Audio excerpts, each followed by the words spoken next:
Alright, today I'm going to be changing the oil on my car. The first thing you want to do is find out what type of oil it is, and this one is going to be 5W20. I'm using Pennzoil. This is ultra platinum. The main reason I like using it is because of all the additives. It has a lot of detergents that's going to help clean the engine, so it's going to come out looking a little bit more dirty or milky. And the reason is because it's actually cleaning all that gunk from inside the engine, so it's going to be falling out of the engine when it's over. You definitely want to have that because otherwise it'll just build up inside the engine and it will start wearing out parts. But this is 5W20. This is what I need for my car. If you don't know what you need for your car, you can check right here, or you can check the manual, or you can do a Google search, or you can call a dealer. All right, so the first thing we want to do is chuck the tires. And that's important because it's going to prevent the vehicle from rolling forward or backwards while you're underneath it. This is my jack. It's a Pittsburgh heavy-duty 3-ton low-profile jack. I want to be able to get underneath the car even if it's a short car with a flat tire. And we're going to look for the jack point. I can see that it's right here. I want to try to line up these teeth so that they're going to be right between this pinch.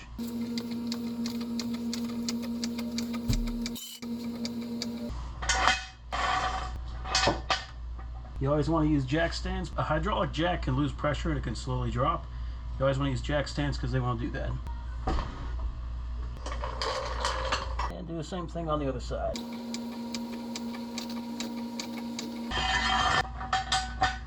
And you want these jack stands to be about the same height on both sides. So this distance should be the same over there. I'm going to bring it forward a little bit because I don't want it to accidentally fall into this crack.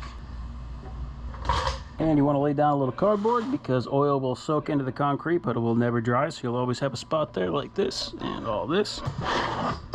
And I'm going to take this guy,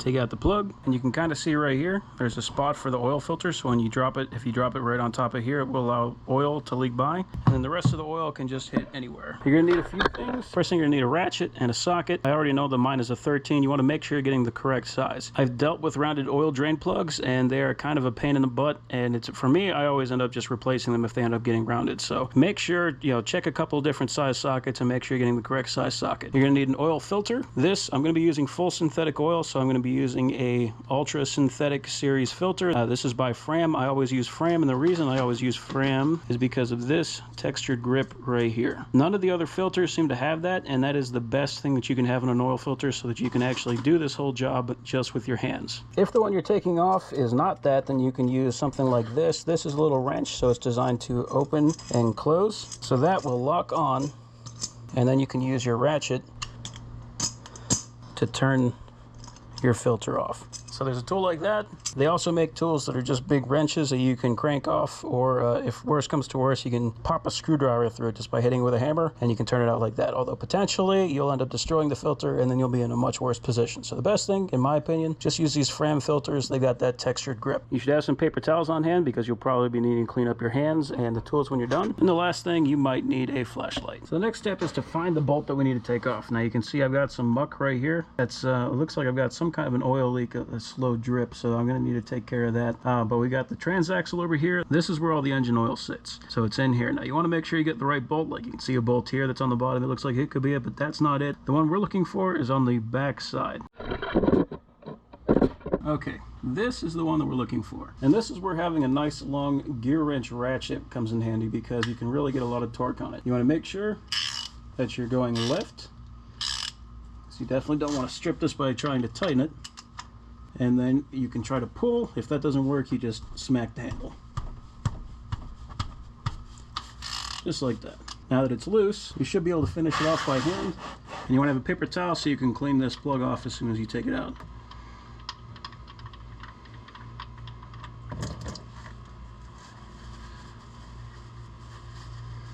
And you can see the stream, how far it goes. That's why you want to make sure that you have this kind of pushed back a bit.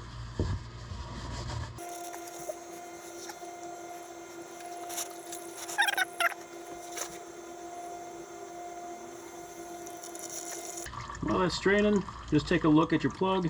Make sure that this gasket is still in good shape. If it's ever damaged, just replace the whole thing and go to a dealership and pick one up. Alright, so that's pretty good. Now I'm going to put the plug back in.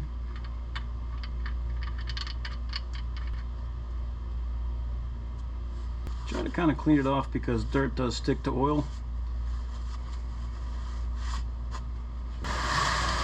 Then we can tighten this up. And you don't want this to be too tight. Most of these are aluminum, so if you tighten it up too far, you'll actually strip this out, and then you'll have to replace this whole thing.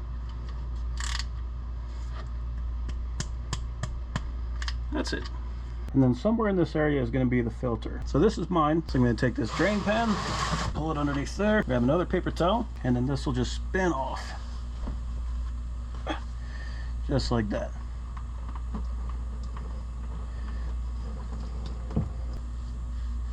Alright, now I'm going to dip my finger in the oil. I'm going to use that to lubricate this O-ring. Because if you try to put it on dry, there's a chance that the rubber could grab and it will actually tear this seal. Okay, so we're good and lubed. Should be somewhere around there. You definitely do not want to use a tool to tighten this thing back on. And that's even if you have one of the filters that do not have this textured grip. Just kind of clean everything up. Now it's time to add oil. And this is a really important thing. You do never want to start the engine if you do not have oil in it. Maybe you forgot the oil, maybe you don't have enough oil. If that's the case, then you just go and get more oil. Now there's a lot of different ways that you can put the oil inside. You got that size funnel, we got this size funnel, we got this size funnel.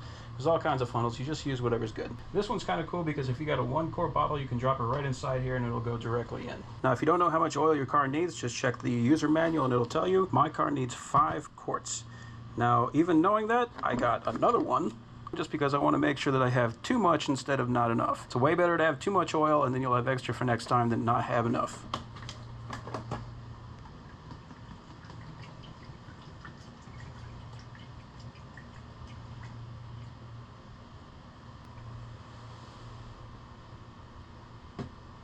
At this point, it's a good idea to check and see if there's actually oil inside. So I'm going to clean this guy off. Stick it all the way in and pull it out. And we can see we are past the max line, but that's actually going to go away a little bit as soon as we start the engine and it goes into the filter. If you keep everything clean as you're doing this, then it makes the whole job a lot cleaner. Look for leaks.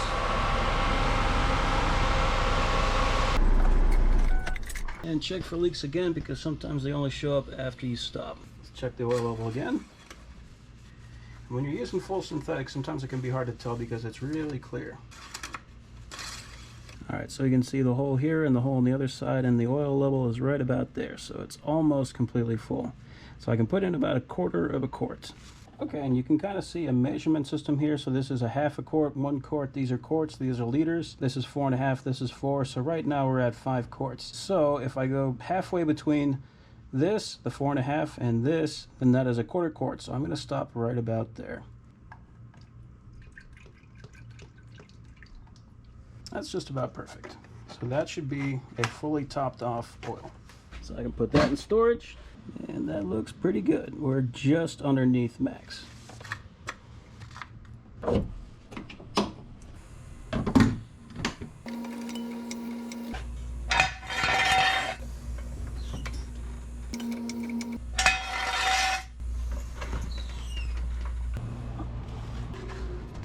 And the last tip is to clean everything up. I'm just going to wipe all this off, take it to AutoZone or O'Reilly's, and they will recycle the oil for free. And if you don't know what oil filter to get, all you have to do is look at these numbers on the bottom. So if you go and you find one on AutoZone website or the O'Reilly's or the Amazon website that fits, that's a Fram, you find those same numbers. And then if you want a Tough Guard, that's a TG. XG is for the ultra synthetic, so just find the numbers that matches your car and then get XG for the ultra synthetic.